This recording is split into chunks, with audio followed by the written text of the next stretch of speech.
Iran மீது நாங்கள் தாக்குதல் நடத்திவிட்டோம் என்று பெருமிதம் கூறி அமெரிக்கா தனது அறிவிப்பை ஒன்றை வெளியிட்டது. அதில் ஈரானின் முக்கிய அணு உலைகள் மீது நாங்கள் தீவிரமாக தாக்குதல் நடத்தி பயங்கர சேதத்தை ஏற்படுத்திவிட்டோம் என்று அமெரிக்க அதிபர் டொனால்ட் ட்ரம்ப் தனது அறிவிப்பை வெளியிட்டிருந்தார். ஆனால் தற்பொழுது ஈரான் கொடுத்த ஒரு அறிவிப்பால் அமெரிக்காவே மிகுந்த ஏமாற்றத்திற்கு தள்ளப்பட்டிருக்கும் நிலை உருவாகியுள்ளது. ஈரானின் எஸ்பஹான், நடான்ஸ் மற்றும் போர்டோ மீது அமெரிக்கா தாக்குதல் நடத்துவதற்கு முன்பே அங்கிருந்த யுரேனியத்தை ஈரான் வெளியே எடுத்து சென்று விட்டதாக செய்திகள் வருகின்றன. இதற்கான செயற்கைக்கோள் புகைப்படங்களும் தற்பொழுது வெளியாகியுள்ளன. ஜூன் 19, 20 தேதிகளில் அந்த அணு வசதியின் நுழைவாயிலுக்கு அருகில் கனரக இயந்திரங்களுடன் 16 லாரிகள் கூடியிருந்தன. இதற்கான படங்கள் வெளியாகி உள்ளதால் பரபரப்பு ஏற்பட்டு உள்ளது. ஈரான் மீது அமெரிக்கா நடத்திய தாக்குதல்களை தொடர்ந்து ஈரான் நாடாளுமன்ற சபாநாயகர் முகமது காலிப்பின் மூத்த ஆலோசகர் மெக்தி முகமதி உள்ளிட்டோர் சமூக ஊடகத்தில் இந்த கருத்தை தெரிவித்துள்ளனர். அதில் போர்டோ மீது பல இரவுகளாக தாக்குதல் நடத்தப்படும் என ஈரான் ஏற்கனவே எதிர்பார்த்து இருந்ததாகவும் குறிப்பிட்டுள்ளார். அமெரிக்காவின் தாக்குதல்கள் குறித்து மேலும் கூறுகையில், அந்த தளம் நீண்ட காலத்திற்கு முன்பே காலி செய்யப்பட்டுவிட்டது. அதனால் பெரிய சேதம் எதுவும் எங்களுக்கு ஏற்படவில்லை.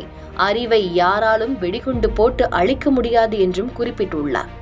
ஈரான் இஸ்ரேல் போருக்குள் அமெரிக்கா அதிகாரப்பூர்வமாக நுழைந்து உள்ளது. அமெரிக்கா இதில் நேரடியாக தாக்குதல்களை மேற்கொண்டு உள்ளதால் அடுத்த கட்டமாக ரஷ்யா, மத்திய கிழக்கு நாடுகள், ஈரான் ஆதரவு நாடுகள் போரில் தலையிட வாய்ப்புகள் உள்ளன. இஸ்ரேல் கோரிக்கையை ஏற்று ஈரான் மீது அமெரிக்கா தாக்குதல் நடத்தி உள்ளது. ஈரான் நாட்டில் உள்ள 3 அணு மையங்கள் மீது தாக்குதல் நடத்தியதை அதிபர் டிரம்பும் உறுதி செய்தார். இதனால் உலகப்போர் வெடிக்கும் அபாயம் ஏற்பட்டுள்ளது. அது மட்டுமல்லாமல் அங்கிருக்கும் அணு உலையை தாங்கள் வெற்றிகரமாக தாக்கி அழித்ததாக அமெரிக்க அதிபர் டிரம்ப் கூறுகையில், அது இல்லை என்றும் தாக்குதல் நடத்துவதற்கு முன்பாகவே இந்த செயலை அறிந்து நாங்கள் அதிலிருந்து அனைத்தையும் காலி செய்துவிட்டோம் என்று அமெரிக்காவை மேலும் கோபப்படுத்தும் விதமாகவும் மிகவும் சாதுரியமாகவும் ஈரான் செயல்பட்டது மேலும் வியப்படைய வைத்திருக்கிறது.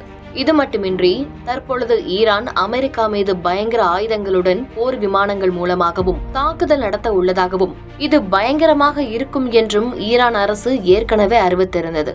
இந்நிலையில் ஈரானுக்கு ஆதரவாக நிச்சயம் ரஷ்யா, சீனா போன்ற பல முக்கிய அரபு நாடுகளும் ஈரானுக்கு பின்னால் நின்று உதவும் என்றும் கூறப்படுகிறது. செய்திகளை உடனுக்குடன் தெரிந்து கொள்ள கீழ்கண்ட கேபிள் மற்றும் டிடிஎச் நெட்வொர்க்குகளில் எம்நாடு செய்தி தொலைக்காட்சியை காணுங்கள். பாதகம் செய்பவரை கண்டால் நாம் பயம் கொள்ளலாகாது பாப்பா. மோதி மிதித்துவிடு பாப்பா, அவர் முகத்தில் உமிழ்ந்துவிடு பாப்பா. அண்மை செய்திகளை உடனுக்குடன் தெரிந்து கொள்ள இணைந்திருங்கள் எம்நாடு தொலைக்காட்சியுடன்.